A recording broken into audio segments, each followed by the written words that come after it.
Welcome to Early Days, the podcast where the seeds of innovation and entrepreneurship take root. It is proudly presented by Prowse Chowne. We dive deep into the journeys of trailblazers who are shaping the future. And this future you're going to really, really like. I've been to this location. It's a goodie. David Owens, Sherbrooke Liquor, spirit curator, your collaborator, leader of Sherbrooke Liquor, a family-owned business. Welcome. Yeah, thank you. Pleasure to be here. How did Sherbrooke Liquor begin? Take us right back to the early days. Well, it opened when privatization started in Alberta by some other gentleman, and our family was starting a liquor delivery service, and so it was called Dial Auto Bottle, and it was we delivered to your door, your business, or whatever, and as it went on, we were looking for a place that was kind of central in Edmonton that we could have our drivers go to at night when it was late, and we kind of knew what you were going to sell late at night.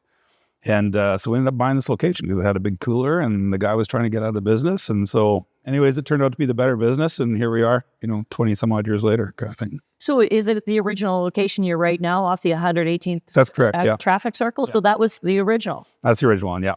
Yep. Because I always found it so fascinating when someone said, have you ever been to Sherbrooke? Because the selection is out of this world. And the first time I walked in, I go, why is it here? Because that's where we bought it. Yeah. And that was the name that it had. So we just stuck with that. It's the neighborhood. And how does it evolve though because I'm sure, did you have initially that selection that you have now?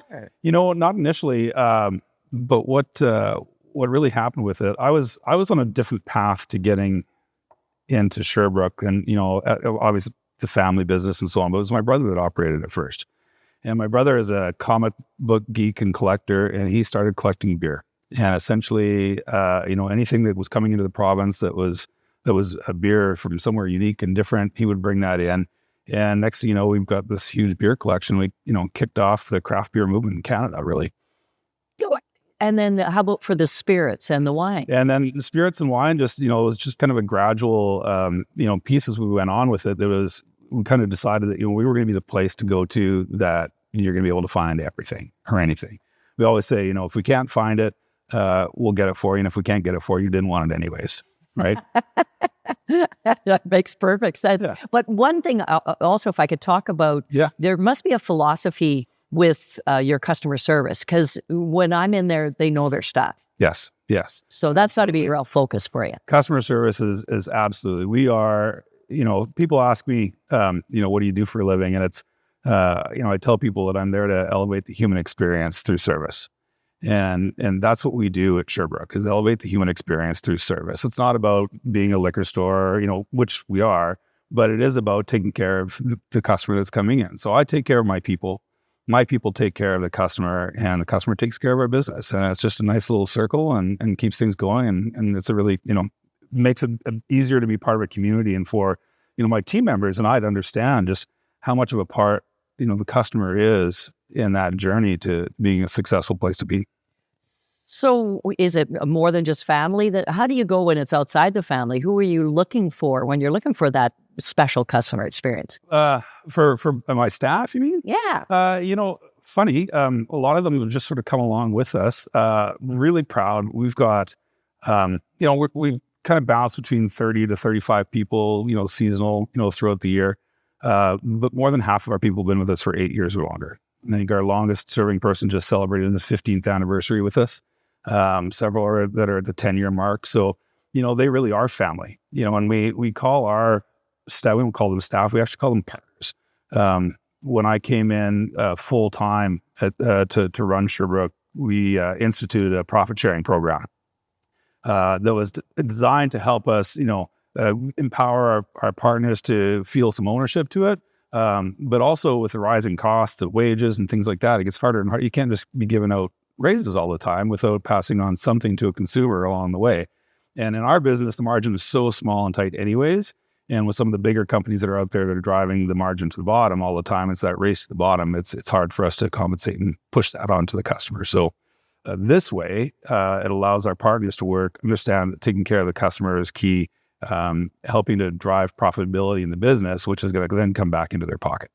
So I love that. You call them partners. So do they have a say in, let's say, because you've curated some really, really amazing liquors. They must have a say in that as well, I would imagine. Everybody's got a say in everything in the store. We encourage everyone to come and speak. And if they've got a great idea, if they've got something that's, a cool idea for a tasting room or an interesting product they heard about, or they want to do a certain event kind of thing, or a charity they want to support. They're allowed to come talk to us about anything. If we move this here and move this here, we're going to have more efficiency here. They're allowed to do that. We want them to do that, and we have an anonymous place for them to do that also if they're not fully comfortable. And sometimes people aren't. So we've got an anonymous online box that they can reach out to and put their ideas in. And I don't get to see who it is that put it in there, but I'm able to reply to them and so forth. And so that's a great tool for us as well. There's so many with people that own a small business in that there's a frustration point that because they have to keep hiring. They're just filling the hole. But it seems like your goal is not to continue to fill that hole. It's to keep them, make them happy. So in turn, everyone wins. Yeah, it's the hire, train, and retain model. It gets really expensive when you're turning it all the time. So, and those that we do, we do hire seasonally. And so when we do that, we're still looking for great people. And then we also let them know that, if something does pop up or open, we'd love to have them back, if they work out well for us. So we've got always somebody waiting in the wings as well. If somebody does move on, because, they finally finish school and they're going on to their career or whatever it may be, we do, move through people at times, but for the most part, we're a pretty solid family. You've got a pretty big, solid core. So that's, so you have your partners, you have the business, but then I also really see Sherbrooke supporting the community. So that's obviously another leg of your foundation of your philosophy. Yeah, absolutely. The community is huge, is a huge part for us. They are, we're from this community. It's a family-owned business. We are, grateful to everyone that comes and supports us. And so anytime we have the opportunity to support back, we like to do that. So it's something that we're evolving as well. How we do it. We used to kind of say yes to every single thing that's out there, which is great to an extent, but we're looking at trying to solidify that into some core partnerships these days to see if we can do, bigger and better if in a more concentrated effort. Doesn't mean we're going to, stop saying no to everybody or start saying no to everybody, but really the Sports Central is something that we've started to look into and be working with, and just that speaks to us as it's a kid focused piece. And as a young guy myself, I could have used a program like that. We didn't have a lot of money growing up, and so it's easy for us to get involved and be a part of that. Yeah.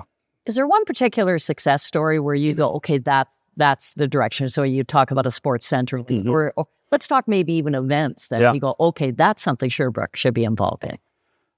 Like I said, it's usually involved with kids for the most part, and other community things. But one of the difficult pieces about being a liquor store is not everybody wants to be aligned.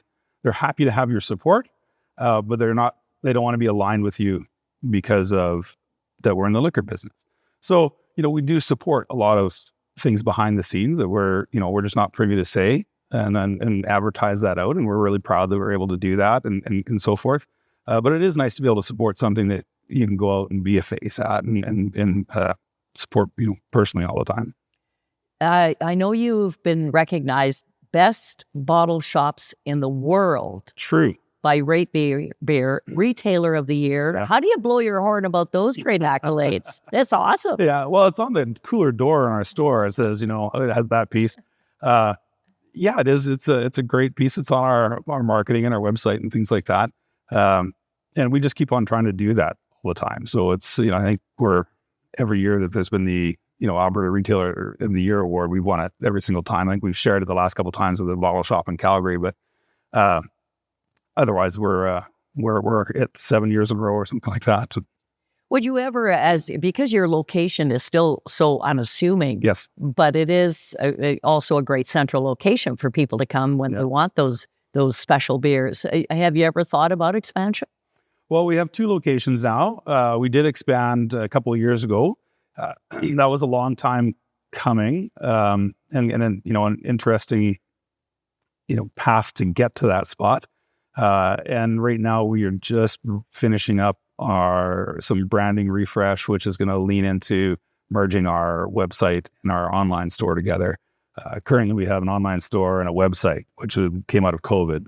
Okay. And so we're now building, a one-stop shop for all that stuff. And so will really be our third location, and an interesting place for people to come and be able to purchase outside of Alberta and outside of Edmonton and be a part of Sherbrooke.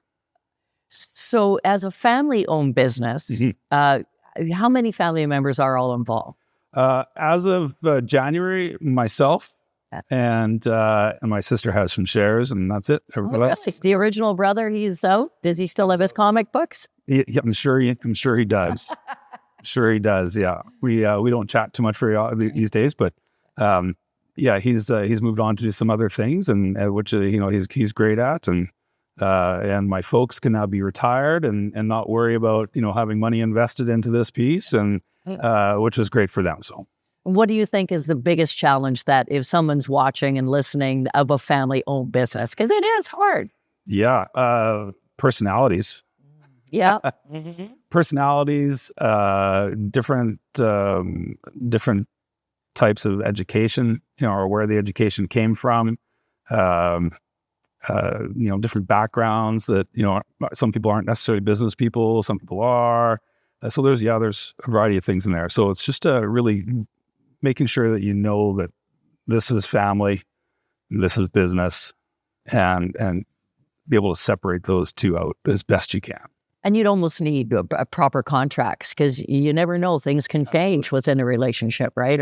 For sure. Even if it's a family member. Yeah. Even maybe more so in a lot of ways. Yeah, I think more so in a lot of ways. It's really important. I think in anything, it's important to have. I have just so many nightmare stories of people out there that I know personally and so on that trusted somebody and went into a business partnership or whatever with, their best friend that are no longer best friends. And both of them, lost tens of thousands of dollars or more. And it's, anytime you're getting into any sort of agreement, no matter who they are, get it written down on paper, get a lawyer to look at it, invest the money in it. It's going to save friendships. It'll save families, all those things down.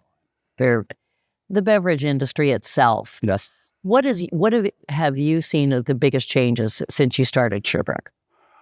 Well, obviously the craft beer piece just exploded, and it really, I like to say we started the craft beer movement in Canada, and then it really exploded in the U.S.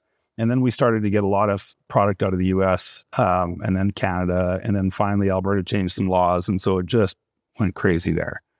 So all of that, whiskey has gone through its phase. Vodka was a thing for a while, and it's back down again. Tequila is huge right now, but our number one growing segment is non-alcoholic products.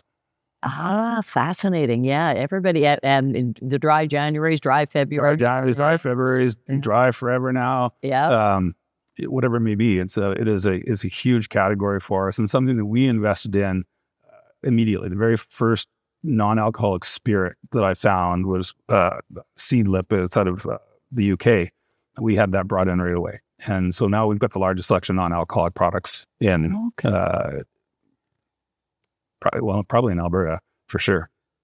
Yeah. And did you feel that demand coming into the store, or were people asking for it, or were you just getting a societal feel? A little bit of all three of those things. We just sort of see it coming. It's an option for people, and there are those times where you might not be abstaining from alcohol, but you need a break from it right now, or you've got another meeting tomorrow. But you want there's that social aspect of it still, that people go out to a place, everybody's got a drink, and then they have a soda or a water or something, and people are like, "Oh, why are you drinking water? Why are you drinking this?" And so that pressure gets on there. They don't want to go out. So this allows them to go out, have something, looks just like a cocktail, looks just like is a beer, whatever it may be.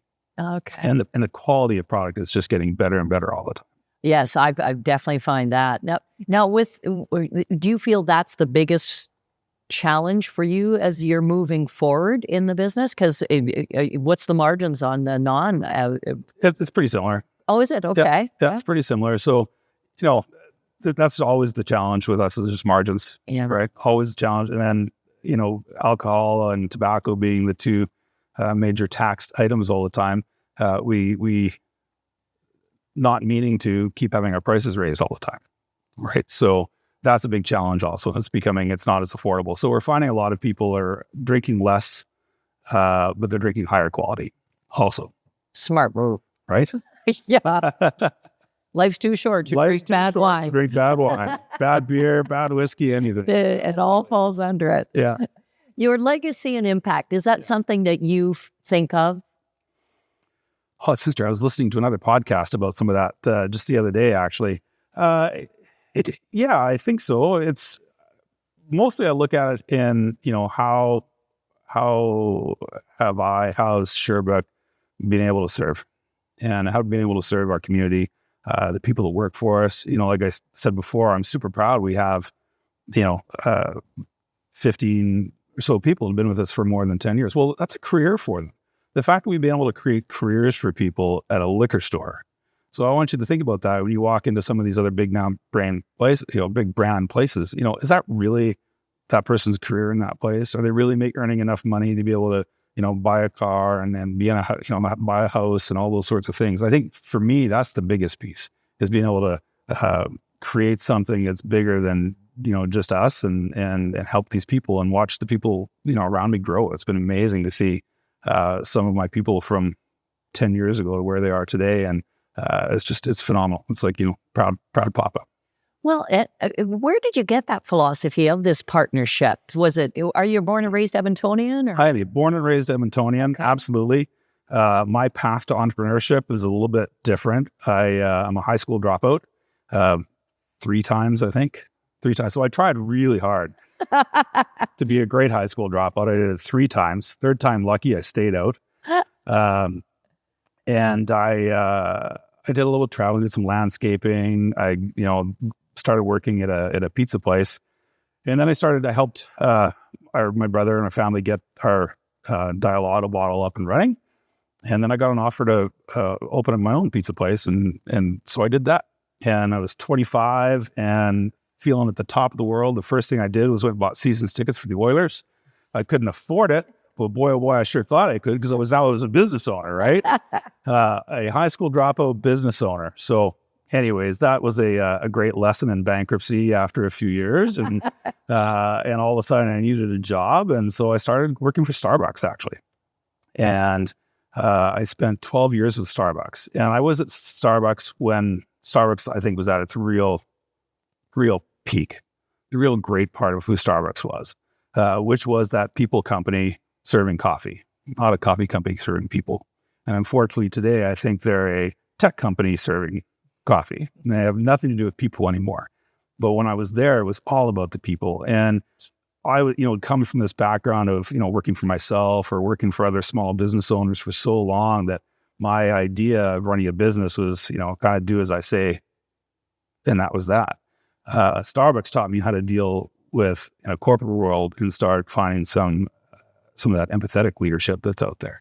And it was really hard. It was really, really hard. I got hired on as a barista, coming from owning my own business to being hired as a barista for $8 an hour at the time or whatever it was. And I was like, I had $200 in my bank account and I needed to pay rent and put some food in my belly. So I took the job and ultimately ended up, as a district manager with them and, running 16 stores across Alberta. I think I opened just about every Starbucks in Edmonton for a while as a store manager. And really, Starbucks gave me my non-labeled MBA, essentially.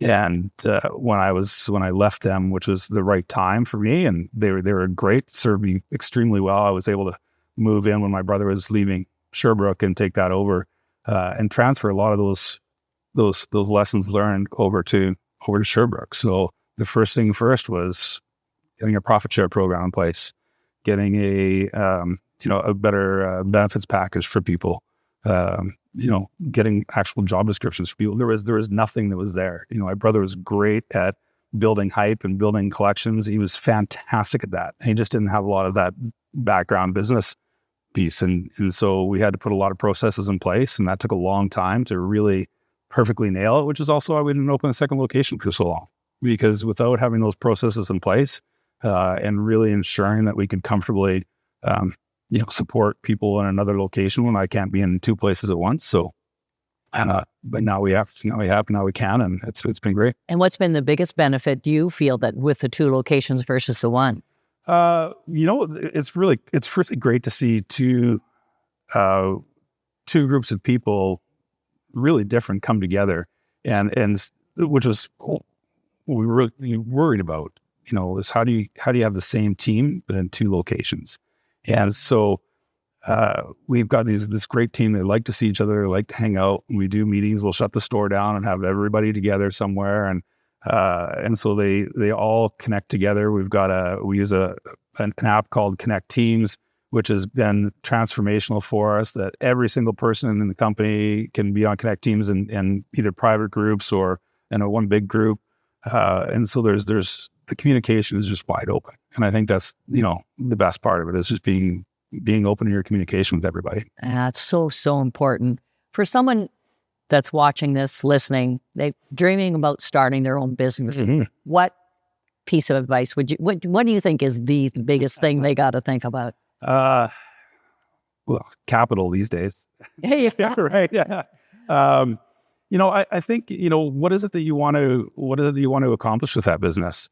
Really think long and hard about that. It's because, setting that, I think it's important to set that path, right off the bat with whatever that may be. And, and really it should, thinking about it being a part of you, I think is really important as well. If you don't actually,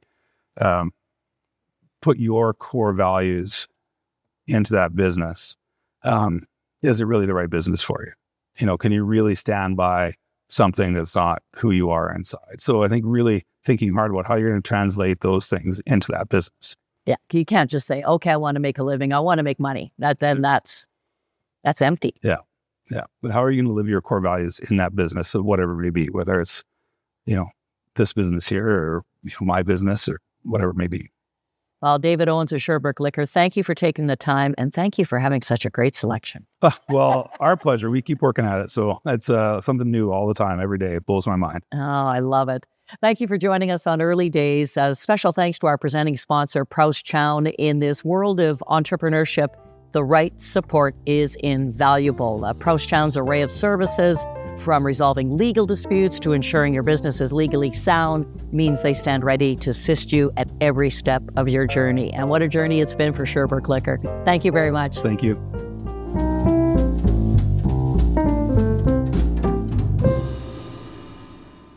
This series is proudly produced by the team at Road 55. Road 55 creates content that connects. For more information, check our website, www.road55.ca.